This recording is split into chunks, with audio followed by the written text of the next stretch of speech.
नमस्कार दोस्तों, स्वागत है आप सभी लोगों का कैरियर इंडिया एजुकेशन में।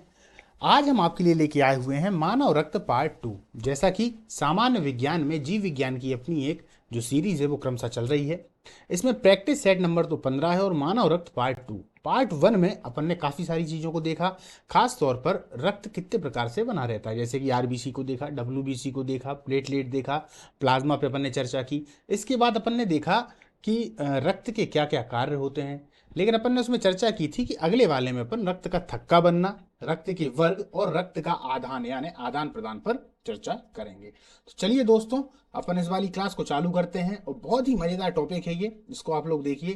पहले होता क्या है कि हमने सिर्फ इतना ही देख रखा है कि रक्त का थक्का बनने में विटामिन के मदद करता है ना। लेकिन उसकी भी एक पूरी प्रोसेस होती है दोस्तों, 4 चरणों से ये गुजरता है तब जाके रक्त का थक्का बनता है। मेरे प्यारे दोस्तों, मैं आप लोगों को बता दूं, यदि आप लोग रक्त के थक्के को नहीं समझ पाते हैं तो क्या होता है, जब चोट लग जाती है तो चोट लग जाने के बाद लगभग में 2 से 5 मिनट, एवरेज 4 मिनट के अंतराल में एक हल्की सी पपड़ी जम जाती है, उसी को रक्त का थक्का बोलते हैं। यदि आप तुरंत उस पपड़ी को हटा लेंगे तो खून फिर से आने लगेगा, यानी रक्त फिर से आने लगेगा। लेकिन कुछ समय के बाद यदि आप उसको नहीं हटाते हैं तो कुछ समय के बाद अगर देखा जाए तो फिर आप उस पपड़ी को हटाएंगे, जैसे कि 3 से 4 दिन बाद, तो वहां पर एक नई खाल आ जाती है। यही होता है रक्त का थक्का बनना। ये बहुत ही ज्यादा जरूरी है। यदि रक्त का थक्का नहीं बनता है तो लगातार रक्त निकलता रहेगा, और रक्त निकलता रहेगा तो मृत्यु भी हो सकती है ना। तो रक्त का थक्का बहुत ज्यादा बनना जरूरी है। ये बनता कैसे है, इस पर कंपटीशन में प्रश्न बहुत आते हैं, तो इस पर अपन चर्चा करेंगे कि ये किस तरीके से बनता है। चलिए अपन चालू करते हैं दोस्तों। एक बार फिर से बताना चाहूंगा, जो लोग टेलीग्राम से नहीं जुड़े हैं टेलीग्राम से जुड़ जाएं। आपको उसका पीडीएफ जो है वह टेलीग्राम पर मिलेगा। जैसे ही क्लास समाप्त होती है हम उस पर अपलोड कर देते हैं, आप लोग उसको डाउनलोड करके कभी भी उसको देख सकते हैं, कभी भी उसको रिवीजन कर सकते हैं, दोहरा सकते हैं। चलिए दोस्तों चालू करते हैं। रक्त का थक्का जमना, क्लॉटिंग ऑफ ब्लड। सबसे शुरुआत में ही पार्ट 2 है। पार्ट 1 पर आप लोग जरूर इसको देख लें। जैसा कि शुरुआत में मैंने आप लोगों को बताया था, जब अपन सेल पढ़ रहे थे, कोशिका पढ़ रहे थे, कि हमारा पूरा शरीर छोटी छोटी कोशिकाओं से मिलकर बना होता है। ठीक उसी प्रकार जो रक्त है उसमें भी छोटी छोटी कोशिकाएं होती हैं। एक तरीके से देखा जाए कि उसमें जो छोटे छोटे पार्ट है उन सभी में कोशिकाएं होती हैं। कौन कैसे क्या कार्य करता है वो अपन लोगों ने पहले चर्चा कर लिया। हम रक्त के थक्के की बात कर रहे हैं। इस प्रक्रिया को दोस्तों कैस्केडिंग प्रोसेस कहते हैं। क्या बोलते हैं? कैस्केडिंग प्रोसेस, यानी रक्त का थक्का बनना या क्लॉटिंग ऑफ ब्लड। ये जो कैस्केडिंग प्रोसेस है, ये दरअसल वो टाइम होता है जब चोट लग जाती है और चोट लग जाने के बाद थक्का जमना स्टार्ट होता है और पूरी तरीके से जम जाता है। तो इसमें टोटल टाइम लग जाता है कितना? 4 मिनट। याद रखिएगा इस बात को कि ये जो किताबों में आ जाता है, आप लोग देखते होंगे 2 से 5 मिनट का समय आता है ना, आप लोगों ने देखा होगा। तो 2 से 5 मिनट का समय किसी किसी में 2 मिनट में बन जाता है, तो किसी किसी में 5 मिनट में बन जाता है। लेकिन एवरेज इसका समय देखा जाए तो एवरेज इसका समय 5-4 मिनट होता है। यहाँ पे मैं लिख देता हूँ 2 से 5 मिनट, आप लोग समझ गए होंगे, है ना। 2 से 5 मिनट। अब इसमें होता क्या है, मान लीजिए आपके शरीर में कहीं चोट लगी। चोट लग जाने के बाद, जैसे ही चोट लगती है तो हमारे रक्त में एक प्रोटीन पाया जाता है। इन 3 प्रोटीन की मैंने आप लोगों से पहले ही चर्चा कर ली थी, थ्रम्बोसाइट की, फाइब्रिनोजेन की, और फाइब्रिनोजेन की, थ्रोम्बिन की और हेपरिन की, है ना। 3 की मैंने चर्चा की थी पिछली वाली क्लास में। अब उन्हीं का पूरा प्रयोग यहाँ होने वाला है। तो होता क्या है कि जो थ्रम्बोसाइट होती हैं, यानी कि जिनको हम प्लेटलेट कहते हैं, वो प्लेटलेट तुरंत जागृत हो जाती हैं, क्योंकि ये रक्त में तो घूमती ही रहती हैं। इन्होंने देखा कि यार कहीं पर कोशिका वगैरह टूट टाट गई हैं, तो थ्रम्बोसाइट आ जाती हैं। तो जैसे ही टूटेगी, तो आप यहाँ पर देख रहे हैं पहले वाले डायग्राम में, ये देखिए। अगर आप लोगों को इसमें समझ में नहीं आ रहा है तो मैं इसको दूसरी जगह खोलकर अच्छे से करता हूँ, है ना। एक ये वाली जो है, इसके बाद अपन दूसरे पे आते हैं, वहां पर ज्यादा समझ में आएगा, उसमें काफी बड़ा दिखेगा आपको। ये देखिए यहाँ पर अब क्लियर दिख रहा है। चलिए अपन चालू करते हैं। जैसे ही आपकी कोशिका में चोट लगती है, ये देखिए पहला वाला जो चित्र है यहाँ पर, ये जैसे चोट लगी, तो चोट लग जाने के बाद इसमें जो थ्रम्बोसाइट हैं, जो प्लेटलेट हैं, वही जो डेंगू में कम हो जाया करती थी, तो वही थ्रम्बोसाइट क्या करेंगी, वायु के संपर्क में आएंगी। देखिए ये प्लस वायु लिखा है, ये स्टेप फर्स्ट पे चलना है दोस्तों अपन। ठीक है, क्या है? Step first. ये अपन ने स्टेप फर्स्ट, क्लियर। इस स्टेप फर्स्ट में या चरण प्रथम में थ्रम्बोसाइट यानी प्लेटलेट वायु के संपर्क में आती हैं, और जैसे ये वायु के संपर्क में आएंगी तो ये क्या बना देती हैं? ये बना देती हैं थ्रम्बोप्लास्टिन। अब ये जो थ्रम्बोप्लास्टिन बन गया, इसको मान लीजिए मैंने यहां पर टी से प्रदर्शित कर दिया। ठीक है, अब थ्रोम्बोप्लास्टिन जैसे ही बन जाती है तो थ्रोम्बोप्लास्टिन क्या करती है, अपने ही साथ में उसके साथ में एक कैल्शियम है, कैल्शियम को उठा लेती है। अब कैल्शियम और ये दोनों साथ में मिलकर क्या करेंगे, प्रोथ्रोम्बिन को उठाएंगे। किसको उठाएंगे, प्रोथ्रोम्बिन को। तो तीनों जन ये जो मिल जाते हैं, और मिल जाने के बाद थ्रोम्बिन बन जाती है। क्या बन जाती है, थ्रोम्बिन। अब ये जो थ्रोम्बिन बन गई है, इसने भी देखा कि अरे यार ये तो लग गई है, तो अब ये थ्रोम्बिन बन गई। थ्रोम्बिन के बाद ये मुख्य होती है क्या, थ्रोम्बिन। जब ये थ्रोम्बिन बन जाती है तो ये मिल जाती है फाइब्रिनोजेन से। फाइब्रिनोजेन भी जो होती है वो रक्त में ही रहती है, लेकिन ये मेन काम किसके लिए करेगी, फाइब्रिनोजेन के साथ। इसका फाइब्रिनोजेन के साथ में काफी अच्छा टाई अप है, एक तरीके से देखा जाए तो इनकी मित्रता है।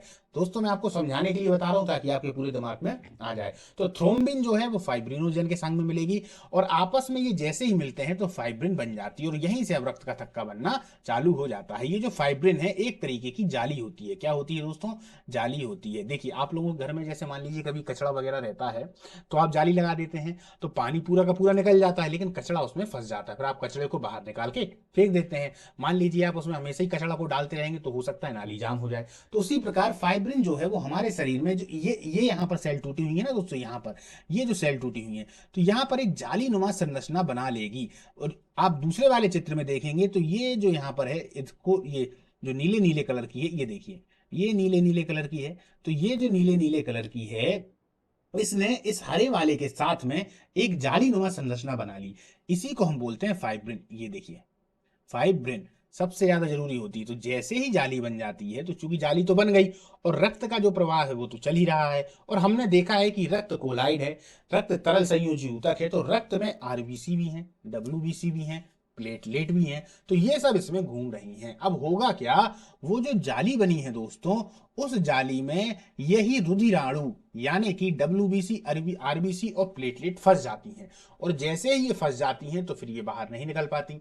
यानी कि आरबीसी, डब्ल्यूबीसी, प्लेटलेट तो फंस गई। ये देखिए मान लीजिए ये पूरी जाली बन गई। आप नीचे की तरफ सेकंड वाले चित्र में देखेंगे, ये जो सेकंड वाला चित्र है, तो यहां पर ये पूरे में जाली बन गई। अब यहां से ये नीचे जो आरबीसी हैं, ये आरबीसी हैं, और ये जो डब्ल्यूबीसी हैं, और ये जो छोटी छोटी हैं ये वाली, ये प्लेटलेट है, ये प्लेटलेट हो गई, ये डब्ल्यूबीसी हो गई, ये आरबीसी हो गई। तो ये जाने की कोशिश तो कर रही हैं, पर अब निकल नहीं पा रही, क्योंकि यहां पर ये सब फंसी हुई हैं। और कुछ समय के बाद ये क्या होगा, ये जो फंस जाती हैं ये अपने आप धीरे धीरे सूख जाएंगी, और यही रक्त का थक्का बन जाएगा। आप देखिए प्रकृति की कितनी शानदार व्यवस्था है। ईश्वर ने पहले से ही सब कुछ करके रखा है, हमें करने की जरूरत नहीं है। उसने जो कुछ कर दिया है ना दोस्तों, हम उसको सिर्फ समझते हैं विज्ञान की मदद से, बस हम ये कर नहीं पाते हैं, ये हम सिर्फ समझते हैं। वो सब पहले से, वो सबसे बड़ा डॉक्टर वहां बैठा हुआ है। देखिए कितनी अच्छी व्यवस्था है, आरबीसी, डब्ल्यूबीसी, प्लेटलेट, कितनी सारी चीजें हैं जिनको हम किताब में बार बार याद करते जाते, हम बार बार इसको पढ़ते हैं, लेकिन ये सब चीज वो पहले से बना के बैठे हैं। समझ में आ गया क्या क्या हुआ, इस तरीके से रक्त का थक्का बना। एक बार फिर से दोहरा लेते हैं। शुरुआत में स्टेप फर्स्ट में क्या हुआ, थ्रम्बोसाइट का वायु से संपर्क आता है तो थ्रम्बोप्लास्टिन बन जाता है। दूसरी बार में थ्रम्बोप्लास्टिन जिसका दोस्त कैल्शियम है, क्या है, जिसका दोस्त कैल्शियम है, वो और प्रोथ्रोम्बिन, ये तीनों जन मिलकर थ्रोम्बिन का निर्माण कर देते हैं। किसका, थ्रोम्बिन का निर्माण कर देते हैं। अब थ्रोम्बिन की दोस्ती सबसे ज्यादा फाइब्रिनोजेन के साथ में है। तो स्टेप 2 तो हो गया। अब स्टेप 3 में क्या होता है, स्टेप 3 में जो थ्रोम्बिन और फाइब्रिनोजेन है वो साथ में मिलकर फाइब्रिन नाम की एक जाली बना लेती हैं। इसी जाली का मुख्य काम था। अब फाइब्रिन जो ये जाली है, ये जाली रुधिराणुओं को बाहर नहीं निकलने देती। तो ये डब्ल्यूबीसी, आरबीसी, प्लेटलेट जितनी ज्यादा सोच रही थी कि हम निकल जाएंगे, तो ये फंस गई उसी जाली में। और जैसे ही फंस गई तो कुछ समय के बाद वो जो 4 मिनट का समय है या 2 से 5 मिनट का समय है, उसमें रक्त का थक्का बन गया। क्लियर, तो आप लोग रक्त का थक्का समझ गए होंगे। अब इस सब में आप कहेंगे सर विटामिन के भी तो रक्त का थक्का बनाने में मदद करता है, वो कहाँ चला गया। तो विटामिन के इन सब में एक तरीके से इनकी सहायता करता है। तो इस बात को याद रखिएगा कि विटामिन के भी रक्त का थक्का बनाने के काम आता है। फाइब्रिनोजेन भी आती है, थ्रोम्बिन भी आती है, फाइब्रिन भी आती है, और प्लेटलेट तो आती ही है। तो ये चारों चीजें हैं, ऑप्शन में चारों आ जाएंगी, तो चारों लगा दीजिएगा। क्लियर है। अब आप चित्र के माध्यम से यहां पर देख लिए होंगे कि ये जो है ये प्लेटलेट थी, फिर ये रेड ब्लड सेल थी, ये वाली, ये अगर देखें यानी कि लाल रक्त कणिकाएं। चूंकि इनको इस तरीके से बनाया गया है, आप लोगों को बताया था पहले कि ये उभया तल वाली होती हैं, है ना। अगर आप देखेंगे तो ये कैसी होती हैं, उभया तल वाली। ये देखिए यहाँ पर ये उभया तल है इनका, इन सब का उभया तल है एक तरीके से। ये देखिए ये जो है ना, आप लोगों को आ रहा होगा समझ में। और ये वाली जो थी जो छोटी छोटी थी, इनमें से WBC हैं और प्लेटलेट हैं। क्लियर। और यहाँ पर आकर ये सभी फंस जाती हैं और ये वाली जो जगह है वो चौक हो जाती है। चौक हो जाने के बाद रक्त बाहर नहीं निकलेगा, बढ़िया रक्त का थक्का बन जाएगा, इंसान की मृत्यु होते होते बच जाएगी। किसी किसी में रक्त का थक्का नहीं बनता, उनको हीमोफीलिया नामक बीमारी हो जाती है।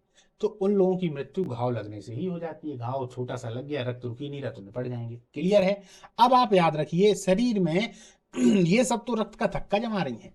शरीर के बाहर जब चोट लग गई, व्यवस्था देखिए अब इस व्यवस्था से आप लोगों को और मजा आने वाला है। एक व्यवस्था प्रकृति ने और करके रखी है जिसको कहते हैं एंटी क्लॉटिंग, यानी कि क्लॉट को ना बनने देना, थक्के को ना बनने देना। ये किसका काम है दोस्तों? तो ये काम है इस हिपरिन का। ये हिपरिन बहुत महत्वपूर्ण है। हिपरिन हमारे शरीर में अंदर पाई जाती है। कहाँ? ब्लड में पाई जाएगी, शरीर के अंदर। पर इसका एक विशेष गुण होता है दोस्तों, उस विशेष गुण के कारण ही इसका अपने आप में एक विशेष दर्जा भी है। गुण ये है कि हिपरिन जैसे ही वायु के संपर्क में आएगी तो मिट जाएगी, अपने आप ही समाप्त हो जाती है। तो हिपरिन जैसे ही वायु के संपर्क में आएगी तो हट जाएगी। तो आप व्यवस्था देखिए, जब तक हिपरिन शरीर के अंदर है तो क्लॉट नहीं बन सकता, रक्त का थक्का नहीं बन सकता। पूरे शरीर में दौड़ रही है, रक्त 120 से बाहर जा रहा और 80 से अंदर आ रहा। यही तो होता है 120 जो होता है, आपने देखा होगा जब ब्लड प्रेशर नापते हैं तो 120 और 80 होना चाहिए, तो 120 से बाहर और ये 80 से अंदर। लेकिन अंदर ये जमता नहीं है, वो नहीं जमता इस हिपरिन के कारण। ये भी एक प्रोटीन होती है, तो हिपरिन के कारण जमता नहीं है अंदर। और जैसे ही बाहर आएगा, यानी कि जब चोट लगेगी, तो ये हिपरिन जो है वो अपने आप समाप्त हो जाता है। तो अब हिपरिन के कारण अंदर नहीं जम रही थी, मान लीजिए हिपरिन बाहर आता और ऐसी व्यवस्था होती कि रक्त का थक्का ना जमे या हिपरिन समाप्त ना हो, तो रक्त का थक्का नहीं जमता और पूरा का पूरा ब्लड निकल जाता। तो इसको इसलिए प्रकृति ने ऐसा बनाया कि आप बाहर जाएंगे तो गायब हो जाइएगा, तो हिपरिन समाप्त हो जाती है। क्लियर हो गया। और बाकी इन तीन को आप लोग याद रखिएगा, फाइब्रिनोजेन, प्रोथ्रोम्बिन और हिपरिन। हिपरिन मैंने इसीलिए बता दिया आपको कि ये जो दो आते हैं ये रक्त का थक्का बनाने में मदद करते हैं। कहां? शरीर के बाहर। और हिपरिन जो होता है वो शरीर के अंदर रक्त के थक्के को नहीं बनने देता। तो ये तीन चीजें याद रखिएगा। क्लियर है। चलिए अब अपन आगे चलते हैं। तो कौन कौन इसमें सहायक होता है एक बार फिर से दोहरा लेते हैं। रुधिराणु जिनको हम प्लेटलेट कहते हैं, प्रोटीन जिनमें मुख्यतः दो होती हैं, फाइब्रिनोजेन और प्रोथ्रोम्बिन। ये प्रोथ्रोम्बिन है दोस्तों, याद रखिएगा। यहां पर हमने हिपरिन इसलिए नहीं लिखा क्योंकि ये रक्त का थक्का जमाने के लिए, और वो तो जमाने नहीं देती, तो इसीलिए इसको साइड में मैंने लिख दिया है, तो आप लोग समझिएगा। क्लियर। तत्व में कौन से आ जाते हैं? तो कैल्शियम, ये आ गया तत्व कैल्शियम, ये आ गया। क्लियर, याद रखिएगा। और विटामिन की यदि बात की जाए तो विटामिन के इन सभी की मदद करता है। ये जितने भी हैं, यहां से अगर मैं ये बना दूं तो ये इन सभी के लिए विटामिन के इनकी मदद करता है।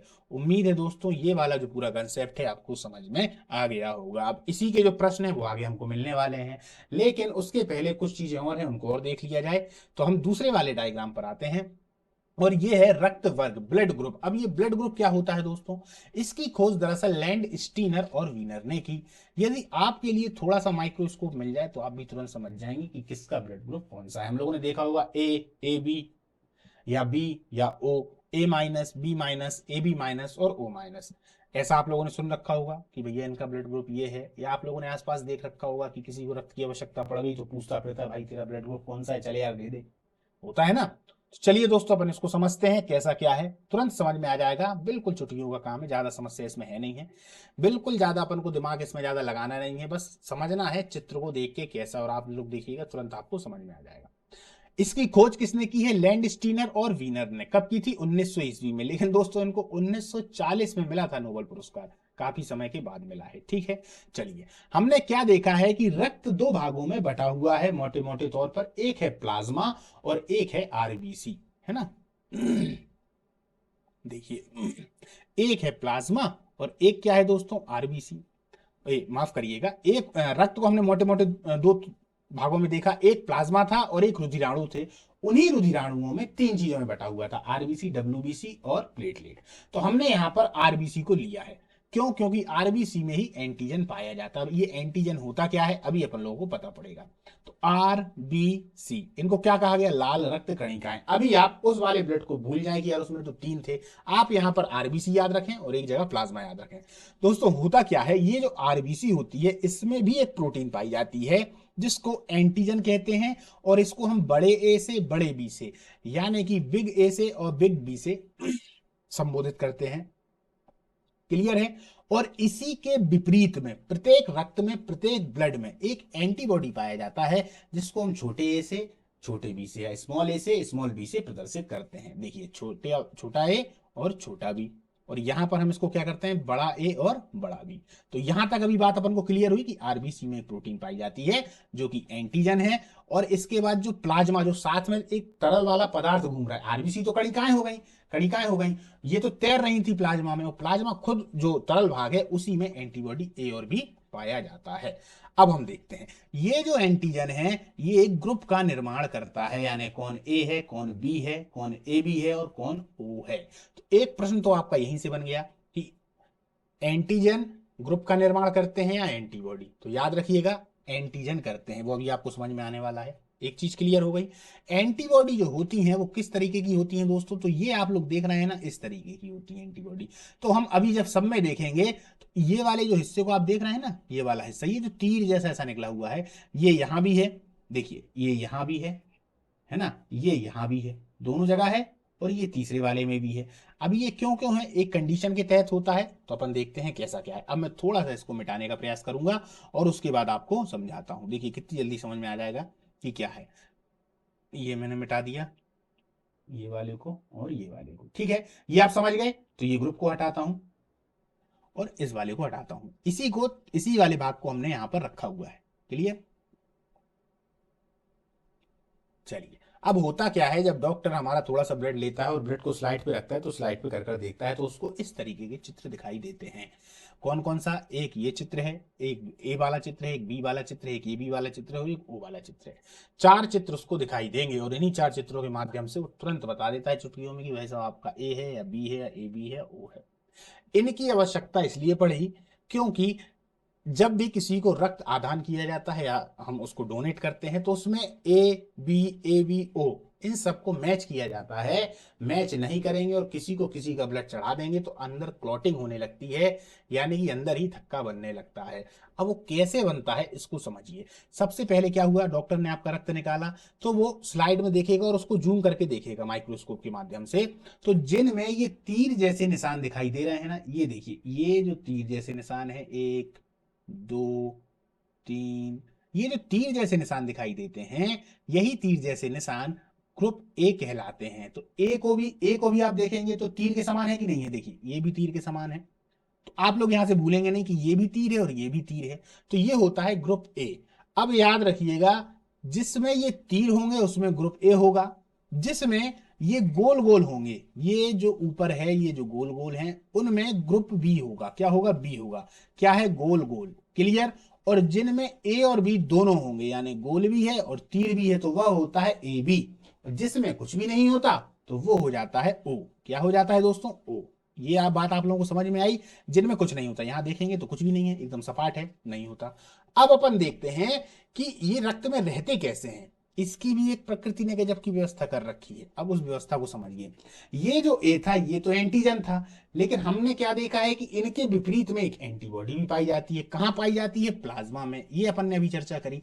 तो जब ये ए है तो इसके साथ में एंटीबॉडी बी पाई जाती है। कौन सी, बी। और बी का जो चित्र है वो इस तरीके का है, ये देखिए, ये कर्व सा बना हुआ है ना। अब होगा क्या कि जब ये बहुत मात्रा में रक्त के अंदर होंगे तो एक दूसरे से जब मिलेंगे तो फंसेंगे नहीं। अगर आप लोग ध्यान से देखें तो ये जो तीर का निशान है, और इस तीर के निशान को मान लीजिए मैं इसमें फंसाता हूं, ये देखिए, ये तीर को निशान को फंसा दिया, तो क्या होगा कि ये तीर का निशान इनमें ऐसे ऐसे घूमता हुआ निकल जाएगा, आपस में फंसेंगे नहीं। समझ गए। ये जब आपस में नहीं फंसते हैं तो इनमें रक्त का थक्का नहीं बनता और आपस में ये चिपकते नहीं है दोस्तों। इसको देखेंगे तो ये गोल गोल है, ये प्रकृति के द्वारा करी गई व्यवस्था है। तो हमेशा ए के साथ में ए एंटीजन के साथ में एंटीबॉडी बी होगा। ठीक, उसके दूसरे में आते हैं तो बी में क्या होगा भाई साहब। अब बी में क्या है, ये गोल गोल है। तो जब ये गोल गोल हैं तो इसके साथ में एंटीजन जो है बी है, तो एंटीबॉडी विपरीत साइड वाली ए हो जाएगी। तो ए का जो कर्व होता है दोस्तों, किस तरीके का होता है, वो इस तरीके का तीर जैसा होता है। अब आप इसको और इसको अगर देखेंगे तो मान लीजिए मैंने अगर इसको उठा के यहां कर दूं, ये मैंने गोला बना दिया, तो ये भी आपस में नहीं फंसते और एक दूसरे से सटते हुए निकलते हुए आगे चले जाते हैं। तो इनमें भी आपस में क्लॉटिंग नहीं होती ना क्लॉटिंग। तो अब जब इनमें भी आपस में क्लॉटिंग नहीं होती है तो ये एक दूसरे के साथ में रहते हैं। तो बी एंटीजन के साथ में एंटीबॉडी ए और ए एंटीजन के साथ में एंटीबॉडी बी। तो दो तो समझ में आ गए। चलो तीसरे वाले पे आते हैं। ग्रुप ए बी क्या होता है? ग्रुप ए बी की यदि हम चर्चा कर लें तो इसमें दोस्तों दोनों होते हैं। कौन कौन? ए और बी। तो ए का ये वाला जो तीर जैसा निशान है ये भी होगा और बी का ये जो गोल वाला निशान है दोनों होगा। तो अब समस्या इसमें ये हो गई कि भाई अब दूसरी तरफ क्या होगा? अब एंटीबॉडी कौन सी होंगी? क्योंकि अगर दोनों में से कोई भी एंटीबॉडी आ जाए, चाहे ए आ जाए चाहे बी आ जाए, तो अगर दोनों में से कोई सी भी आ गई तो चिपक जाएंगी। इसलिए प्रकृति ने ऐसी व्यवस्था करी कि ग्रुप ए बी के साथ में कोई भी एंटीजन नहीं पाया जाता, माफ करिए कोई भी एंटीबॉडी नहीं पाई जाती, यानी ए और बी दोनों इसमें नहीं पाए जाते। क्लियर? अब अपन आ जाते हैं ग्रुप ओ में। तो एक ऐसा भी था जिसमें ना ए पाया जा रहा था ना बी, यानी एंटीजन ए और बी दोनों नहीं थे। मतलब कि ना ही गोल वाला था और ना ही तीर वाला था। तो ना तीर वाला था और ना गोल वाला था। तो अब इसके साथ में यदि देखा जाए तो इसके विपरीत साथ में दोनों एंटीबॉडी पाए जाते हैं, यानी कि ए और बी। यानी कि ये जैसे ही इससे मिलेंगे तो आपस में एक दूसरे से रगड़ते हुए निकल जाएंगे, एक दूसरे में फंसेंगे नहीं। तो ग्रुप ओ जो था वो था ए और बी। मतलब कि ग्रुप ओ में एंटीबॉडी ए और बी दोनों पाए जाते हैं। क्लियर हो गया? तो अब आप लोग समझ गए होंगे group A, group B, A B और ओ। यानी कि कुल मिला के हम क्या कह सकते हैं कि ग्रुप ए के संग में एंटीबॉडी बी, बी के संग में एंटीबॉडी ए बी के संग में कोई भी एंटीबॉडी नहीं, और ग्रुप ओ के साथ में एंटीबॉडी ए और बी दोनों रहते हैं। तो ये था हमारा रक्त वर्ग। किंतु इसमें एक चीज और आती है कि भाई साहब ये प्लस और माइनस कैसे हो जाते हैं? आपने सुना होगा ना यार, ए बी पॉजिटिव है, ए बी माइनस है, ए माइनस है, ओ माइनस है, बी माइनस है, ए बी माइनस है।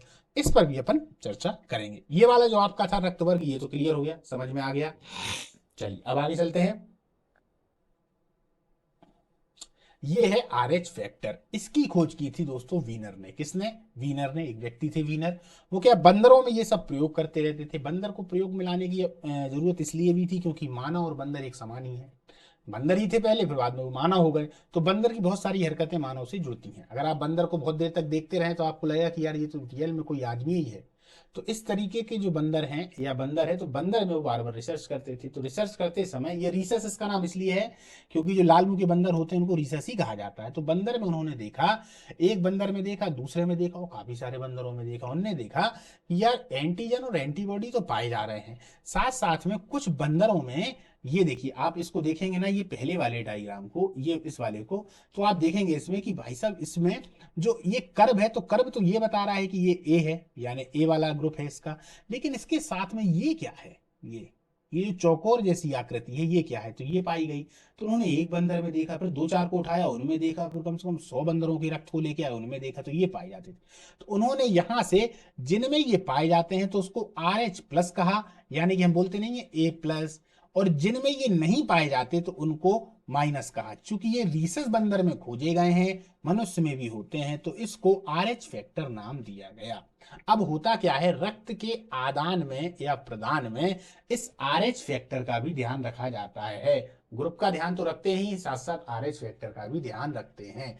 क्लियर? अब देखिए ये हो गया आर एच प्लस और ये हो गया आर एच माइनस। ये अब देखते हैं जिसमें यह उपस्थित होगा यानी प्लस। आपने देखा होगा बायो में हम किसी भी भाषा में अगर देखें तो उसकी अपनी एक अलग पहचान होती है। उसी प्रकार बायो की या डॉक्टरी लाइन की, इनकी एक पहचान होती है कि यदि कोई पदार्थ पाया जाता है तो प्लस कहते हैं, नहीं पाया जाता है तो माइनस बोल देते हैं। तो जिनमें यह पाया जाएगा आर एच फैक्टर उसको हम कह देंगे प्लस, यानी उपस्थित है, आर एच सहित है। क्या कहेंगे? आर एच सहित। हिंदी में यदि बोला जाए तो आर एच सहित। क्लियर?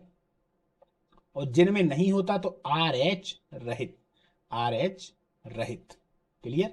ये हिंदी की परिभाषा है, तो आप लोग देख लीजिएगा हिंदी में मतलब इसको क्या कहते हैं। आर एच को सहित और रहित दोनों में कंफ्यूज मत होना। मतलब कि कंपटीशन बार बार आता है और लड़के इसको गलत कराते हैं, तो आप लोग गलत मत करिएगा। ज्यादा सा हो तो एक बार इंग्लिश में देख लीजिएगा तो समझ जाएंगे पॉजिटिव और नेगेटिव। अब आप देखिए, सर्वदाता जो होता है वो होता है ओ, और सर्वग्राही जो होता है वो होता है ए बी। सर्वदाता का मतलब है सभी को दे सकता है, सर्वग्राही का मतलब है सभी से ले सकता है। तो सर्वदाता कौन है? ओ सभी को दे देगा। क्यों दे देगा? क्योंकि एंटीबॉडी ए और बी, दोनों ही पाए जा रहे हैं, तो कोई समस्या नहीं होती है, किसी को भी दे देगा अपना रक्त। क्लियर है। और सर्वग्राही ए भी इसलिए होता है क्योंकि इसमें ना ही एंटीबॉडी है और ना ही एंटीजन है, तो इसमें कोई सा भी आ जाएगा तो कोई दिक्कत ही नहीं होगी, तो ये सर्वग्राही कहलाता है। लेकिन इनमें भी यदि हम प्लस माइनस की बात करें तो ओ माइनस, जो ओ माइनस होता है दोस्तों, वो सर्वदाता है, ओ से भी बड़ा सर्वदाता है। और सर्वग्राही में ए बी प्लस जो होता है वही सबसे ज्यादा सर्वग्राही होता है। क्लियर है। तो ये दो चीजें आपको क्लियर हो गई होंगी। हम देखते हैं एरिथ्रोब्लास्टोसिस क्या होता है। ये दरअसल दोस्तों एक बीमारी होती है, आरएच फैक्टर की ये बीमारी होती है। कैसे? मान लीजिए माता और पिता में, पिता प्लस के हैं, पिता प्लस के हैं और माता माइनस की हैं, माता माइनस की हैं। तो होता क्या है कि जिसको एरिथ्रोब्लास्टिस हो चुका है, तो मान लीजिए ये माता पिता प्लस के हैं, माता माइनस की हैं, तो इनकी जो पहली संतान होगी, पहली संतान होगी वो तो आराम से हो जाती है, पर जो दूसरी संतान होती है, वो जो दूसरी संतान होगी वो जन्म के समय या जन्म के कुछ समय के बाद उसकी मृत्यु हो जाती है। क्यों हो जाती है मृत्यु? क्योंकि जब बालक भ्रूण में होता है या जन्म अंदर होता है, तो बाहर निकलने से पहले एक थैली जो है वो फूटा करती है, तो वो थैली फूट जाने के चक्कर में आपस में क्लॉटिंग हो जाती है और बच्चा जो है वो समाप्त हो जाता है। इसके लिए एक विशेष तरीके की जो प्रक्रिया है वो अपनाई जाती है। जैसे कि जो महिलाएं हैं उनका जो गर्भ धारण का काल होता है वो 9 महीने का होता है, तो इस तरीके का जिसमें समस्या आती है एरिथ्रोब्लास्टोसिस में, तो डॉक्टर लोग उसको 9 महीने से कम यानी 8.5 महीने में, 8 महीने में ही बालक को बाहर निकाल लेते हैं। आप लोगों ने ऐसा देखा होगा कई बार, है ना। तो ये एरिथ्रोब्लास्टोसिस भी समझ में आ गया, जो कि आरएच फैक्टर से ही जुड़ा हुआ है। क्लियर। अब अपन आगे चलते हैं और इन सभी के प्रश्नोत्तरों को देखते हैं। मनुष्य का रक्त वर्ग, तो मनुष्य के रक्त समूह की खोज किसने की थी दोस्तों? तो कार्ल लैंडस्टीनर ने 1900 में। क्लियर।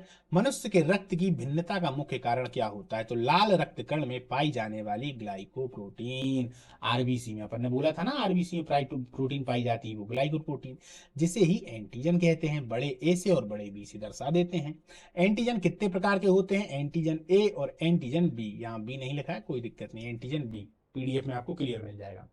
मनुष्य में कितने प्रकार के रुधिर वर्ग होते हैं? तो एंटीजन या ग्लाइकोप्रोटीन की उपस्थिति के आधार पर 4 प्रकार के रुधिर वर्ग होते हैं, जिनमें एंटीजन ए होता है उसे रुधिर वर्ग ए कहेंगे, जिसमें एंटीजन बी होता है उसमें रुधिर वर्ग बी होगा, जिसमें एंटीजन ए बी दोनों होंगे तो रुधिर वर्ग ए बी होगा, और जिनमें दोनों में से कोई एंटीजन नहीं होगा तो रुधिर वर्ग ओ कहलाने लगता है। क्लियर है। ओ को ही हम सर्वदाता कहते हैं और ए बी को सर्वग्राही कहते हैं। उसमें भी O माइनस ज्यादा सर्वदाता है, ए बी प्लस सब ज्यादा सर्वग्राही है। किसी एंटीजन की अनुपस्थिति में एक विपरीत प्रकार की प्रोटीन, ये देखिए, रुधिर प्लाज्मा में पाई जाती है। ये क्या है? यही एंटीबॉडी है जिसे हम छोटे ए और छोटे बी से दर्शाते हैं। यह 2 प्रकार की होती हैं, एक एंटीबॉडी ए होती है, दूसरा एंटीबॉडी बी होती है। क्लियर है। ये पहला नंबर है इसका। चलिए आगे चलते हैं।